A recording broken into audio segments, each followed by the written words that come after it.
예, 비하인드 뉴스 시작하겠습니다. 정치부의 박성태 기자가 나와 있습니다. 어서 오세요. 예. 첫 번째 키워드 열어보죠. 네, 첫 키워드는 부장검사 대 경찰청장으로 잡았습니다. 예, 검찰과 경찰 그렇습니다. 어떤 얘기인가요? 남양유업 창업주의 외손녀이자 유명 블로거인 황하나 씨가 2015년에 한 발언이 부각되면서 논란이 됐습니다. 예. 당시 다른 블로거와 소송 중이었는데 상대방이 부장검사 측과 잘 알고 있다라고 얘기하자 나는 더 힘센 사람을 안다면서 한 발언인데요. 오늘 라디오 인터뷰에서 나왔던 얘기인데 들어보겠습니다. 예. 부장검사? 야, 우리 삼촌이랑 우리 아빠는 경찰청장이랑 다 알아. 장난 아니야? UF야. 예. 예, 동그라미로 표시한 거는 뭐 아주, 꽤를 나타내는 비속어 접두사입니다. 그러니까 우리 아빠가 경찰청장이랑 아주 친한 친구다라는 뜻입니다. 예. 그럼 이걸 어떻게 해석을 해야 될지 모르겠는데, 뭐 아이들 싸울 때 뭐 우리 아빠가 더 힘이 세 이런 정도의 예. 수준으로 봐야 되는 건지. 근데 수사기관 문제이기 때문에 이게 단순한 힘자랑으로 보기 어렵다 이런 얘기들이 많잖아요. 그렇습니다. 일단 본인의 아빠가 경찰청장이랑 친한 사이다라는 거는 황하나 씨의 주장입니다. 예. 이건 확인이 필요한 부분인데요. 일단 검찰의 부장검사와 경찰청장과 직급을 잠깐 비교를 해보면 예. 인사혁신처에서는 다른 경력직 채용에서 참고하도록 공식적으로 비교한 표가 있습니다.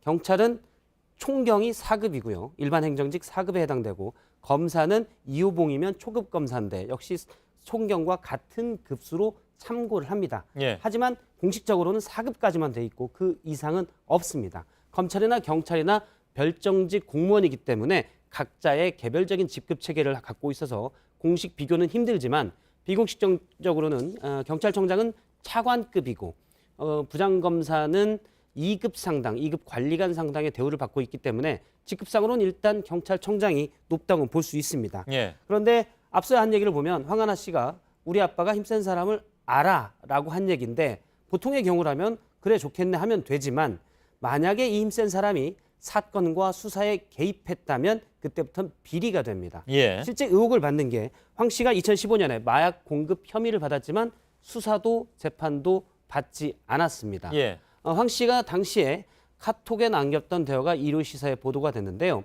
지인과 나눴던 대화에서 사고 치니까 뒤에서 뒤처리는 다 해준다. 이 뒤처리를 누가 어떻게 해줬는지 일단 어머니가 대화상으로는 어머니가 맥락인데요. 어머니를 도와준 힘센 사람이 누군지가 밝혀야 될 부분입니다. 예. 일단 경찰은 이 힘센 사람에 대해서 내사에 들어가겠다고 밝혔습니다. 예. 두 번째 키워드 보죠. 두 번째 키워드는 170cm 이상이면으로 잡았습니다. 이건 뭡니까? 고 장재환 씨 사건 증인인 윤지호 씨가 오늘 한 인터뷰에서 밝힌 내용인데요.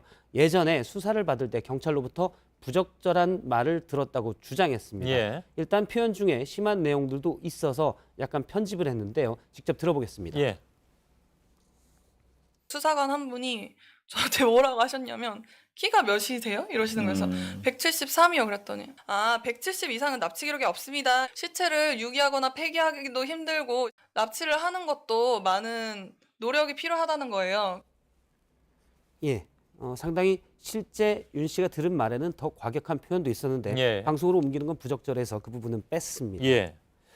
저런 대화가 진짜 있었다는 얘기인가요? 일단 윤 씨 주장은 그렇다고 합니다. 예. 윤 씨에게 따로 물어보니까 저 시기는 2009년에 그러니까 장 씨 사건을 경찰이 처음 수사했을 때 일입니다. 예. 그때 들었다는 말이고요. 저 말대로라면 당시 21살인 윤 씨에게 경찰이 오히려 공포감을 심어줬다라고 볼 수 있습니다. 예. 윤 씨는 경찰이 처음에 장 씨 사건을 부실하게 수사했다라고도 했는데요. 실제 얼마 전 과거 진상조사단에서는 당시 압수수색이 57분에 불과하다라고 밝힌 적도 있습니다. 예. 이른바 이제 장학선 사건이라고 하는데요. 장재환 씨 사건이랄지 김학의 전 차관 또 버닝썬 사건 등이 그리고 앞서 언급한 황하나 씨 관련된 의혹들도 보면 공권력이 제대로 공권력으로서 일을 하지 못한 그런 공통점이 있습니다. 예.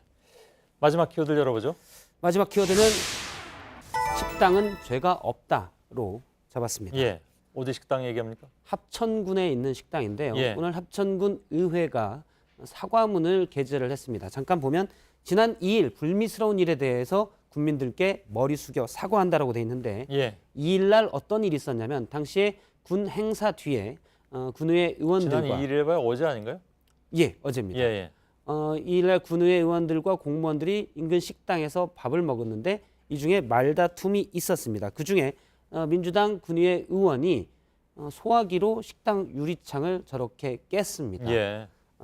말다툼의 원인은 해당 지역구의 국회의원 부인이 그 식사 자리에 참석을 했는데 그 내용을 잠시 목격자에 따르면 당시 이제 민주당 소속 의원이 개인인 국회의원 부인을 당시 이제 한국당 소속 군의회 의원이 소개를 하니까 왜 소개하냐라고 물으니까 한국당 소속 의원이 국회의원이 못 오면 부인이 인사하는 게 예의 아니냐 이렇게 하면서 옥신각신하다가 나중에 B 의원이 무식한 게라고 얘기를 해서 이 말을 듣고 나가서 분을 참지 못하고 유리창을 깼다고 합니다. 예.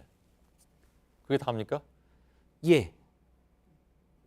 상당히 이제 목격자들 때문에 옥신각신하고 말다툼이 그래서 좀 식당은 짙었고요. 죄가 없다 그런 얘기였습니까? 예. 예. 사실 지역구 행사가 좀 많은데요. 예. 국회의원이 가지 못할 경우 배우자가 참석하는 경우가 종종 배우자 성품에 따라서 있다고 합니다. 예. 그런데 이때 문제가 발생하는 게 과연 이 배우자를 국회의원 대행으로 봐야 되냐 아니면 그냥 개인으로 봐야 되는 건데 예. 대행으로 볼 경우 축사나 또는 축사의 순서 이런 것들을 두고 상대당과 다툼이 많습니다. 예. 대체로는 공식적인 행사, 그러니까 관공서가 주최하는 행사는 대행으로 보지 않고 비공식적 행사는 대행으로 본다고 하는데 예. 식당 자리에서 소개는 좀 애매한 그러네요. 공식 행사 뒤에 밥자리이기 때문에 좀 예. 애매한 것 같습니다. 알겠습니다. 박성태 기자였습니다. 수고했습니다.